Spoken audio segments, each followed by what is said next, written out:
எல்லாம் வல்ல அன்னை மூகாம்பிகையினுடைய துணையோடு இன்றைய பகவான் அவர்களை சந்திப்பதற்காக ஒருவர் சென்று, நீ எதை தேடி வந்திருக்கிறாய் அப்படின்னு கேட்டோன்னே இவர் ஒன்றும் புரியல. தியானம் செய்ய வேண்டும், தியானம் செய்ய வேண்டும்.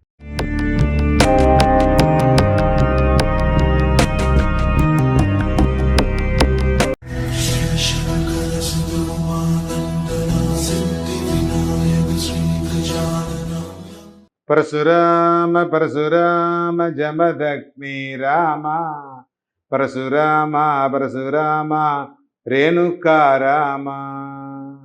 தியானம் செய்வதனால் என்ன பலன் கிடைக்கும்? எப்பொழுதுமே மகான்கள் ஒரு கேள்வி கேட்கிறார்கள் அப்படின்னா அந்த கேள்வியிலிருந்து நமக்கு அங்கே இருக்கக்கூடியவர்களுக்கு ஒரு விஷயத்தை சொல்ல போகிறார்கள்.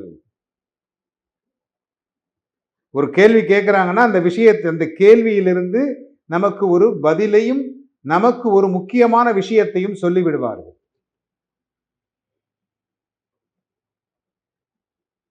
ஏன்னா பிராணாயாமம், இன்னைக்கு தியானம் பண்ணணும்னா உடனே பிராணாயாமம் கத்துக்கணும், கத்துட்டு மூச்சை இழுத்து குடிக்கணும், அதுக்கப்புறம் மூச்சை விடணும், இதெல்லாம் சொல்லி கொடுக்குறாங்க. பகவான் அப்படி சொல்லல, ரொம்ப அழகா சொல்றாரு.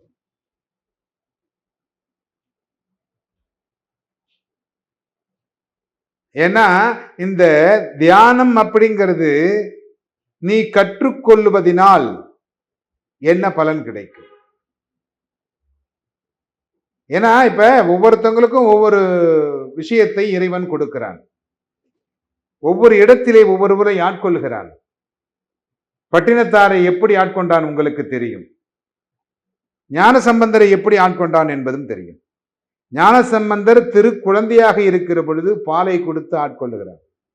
அவர் சொல்றார், தோடுடைய செவியன். யார் வந்து பால் கொடுத்தா? தோடுடைய செவியன்.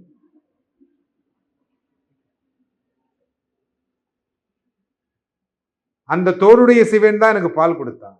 நான் முற்பிறவியில் செய்த பலன், அதனாலதான் எனக்கு கொடுத்தான். ஏன் கொடுத்தான் தெரியுமா? நான் முற்பிறவியில் செய்த பலன்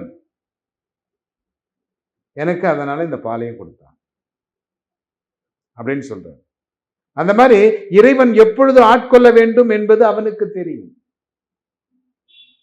பட்டினத்தார் பாருங்க, எவ்வளவு நாள் கழிச்சு ஆட்கொள்றார். ஒவ்வொருவருக்கும்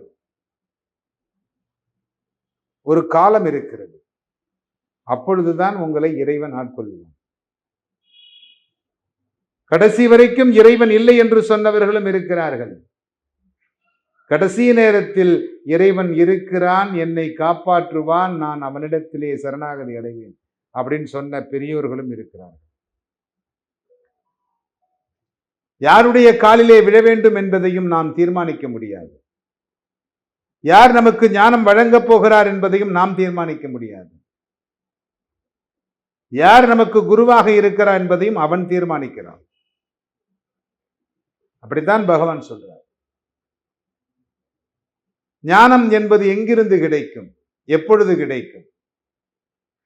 இங்கே இருக்கக்கூடிய அனைத்து விஷயங்களையும் நீ உள்வாங்க வேண்டும், ஒன்னுள் அடக்கி கொள்ள வேண்டும், மூச்சை இழுத்து அடக்கி கொள்ள வேண்டும்.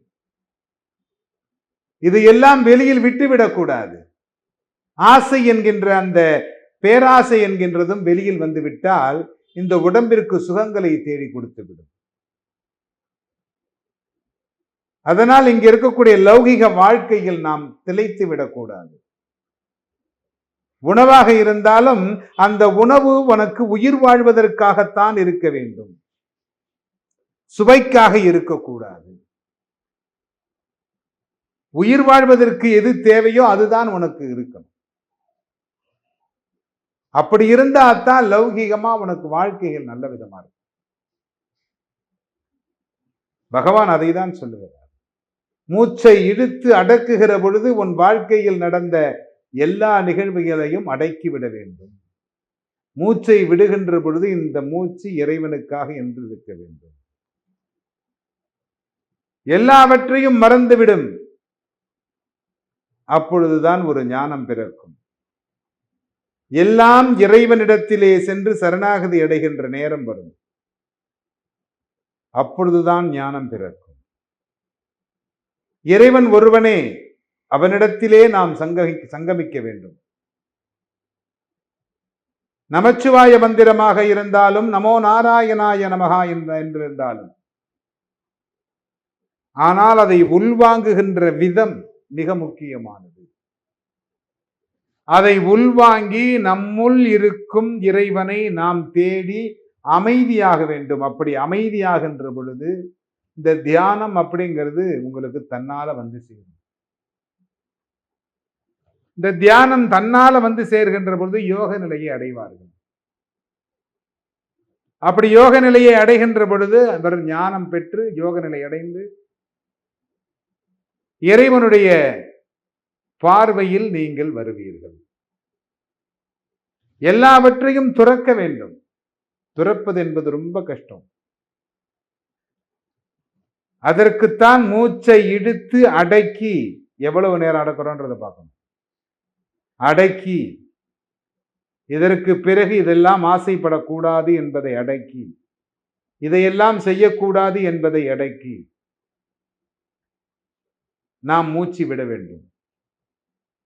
அப்படி செய்கின்ற போதுதான் அது தியானமாகவும் ஞானத்தை பெறுகின்ற வழியாகவும் இருக்கும். அப்படி பெற்ற ஞானத்தை நாம் நல்ல விதமாக பயன்படுத்த வேண்டும். அது ரொம்ப முக்கியம். மற்றவர்களுக்கு பயனுள்ளதாக இருக்க வேண்டும். இந்த ஞானத்தை பயன்படுத்துவதனால் எனக்கு ஆபத்து ஏற்படும் என்றாலும் பயப்படாமல் மற்றவர்களுக்காக நீ வாழ வேண்டும். மற்றவர்களுக்காக நீ எல்லாவற்றையும் பயன்படுத்த வேண்டும். அப்பொழுதுதான் இந்த ஞானம் பெற்றதனுடைய அர்த்தம் உனக்கு புரியும் அப்படிங்கிறார். அதனால யோக நிலை அடைந்து ஞானத்தை அடைகின்றவர்கள், தியானம் செய்து ஞானத்தை அடைகிறவர்கள், இறை வழிபாட்டில் எப்பொழுதும் திளைத்திருக்கக்கூடியவர்கள், ஞானத்தோடு இருக்க வேண்டும் என்று பிரார்த்தனை செய்து கொள்கிறேன். எல்லோரும் இன்புற்றிருக்க சுவாமிநாத சுவாமியை பிரார்த்தனை செய்து கொள்கிறேன்.